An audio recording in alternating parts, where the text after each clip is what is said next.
So I've just mentioned to you in relaying the thesis of Samuel Huntington's Clash of Civilizations, how essential it is to have knowledge of oneself, to have knowledge of one's civilization, of why we do the things that we do. And Huntington, of course, is suggesting to us that we don't really have a clear conception of why we do what we do at the end of the 20th century.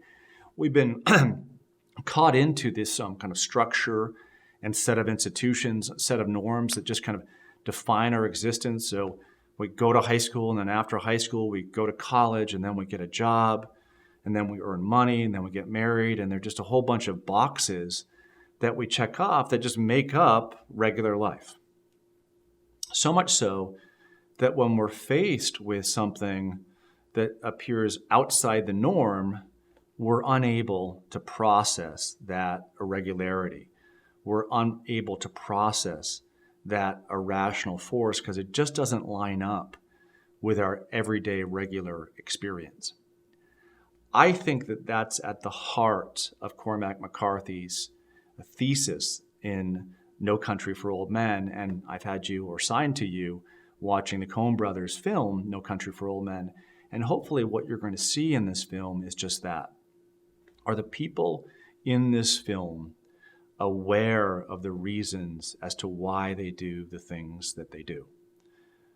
So here you're introduced to Llewellyn, who finds drug money and takes that money and is going to go off with his wife and leave the drugs behind, leave the drug dealers behind, and live happily ever after, a wealthier man.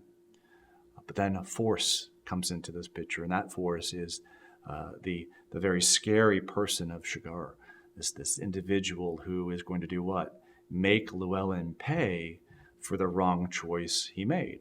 What's the wrong choice Llewellyn made? Taking money that is not his. He's taking money from a drug dealer, but still he's taking money that is not his.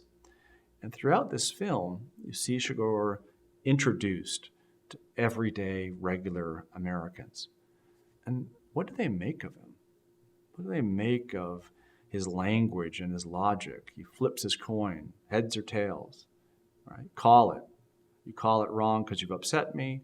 I kill you. You call it right. I allow you to live.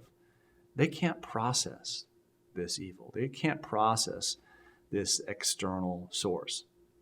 So it's not until, which I think is really the highlight of the film, it's not until the end of the film when someone actually challenges the logic upon which he's introduced into the society, which is you've made your bed, you have to sleep in it. Here you have Llewellyn's wife at the end of the film say what to Shigar? You don't have to shoot me. You don't have to flip a coin. You don't have to be evil. You've chosen to be evil. So what up until that time could have been viewed as a protagonist conception of irrationality or of evil is flipped. And we come to see the horror of what this picture that Shigar has introduced into these people's lives. Now take that micro level theme and apply it to the macro level American society in the 21st century. Do we know the evil that we're dealing with in the 21st century? You've heard me over and over again in this course, and the reading suggests that for the most part, we tend to lack this perspective of seeing kind of these supernatural forces at play that always undermine our attempt to create a perfect world, attempt to create a pleasurable utopian experience.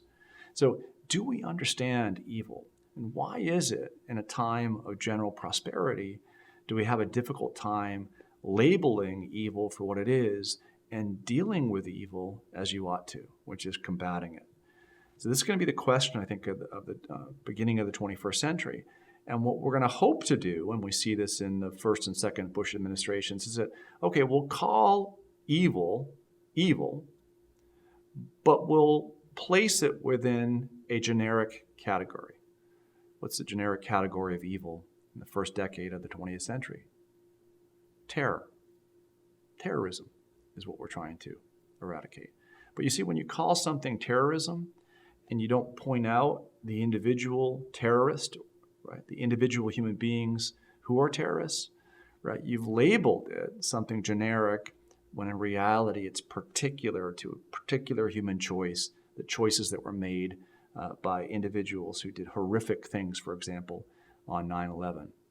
You have to not only notice evil for what it is, but particularize it in order to properly deal with it and to defend your civilization. A challenge that we see at play in this film, and a challenge that we're going to see in American politics in the 2000 odds.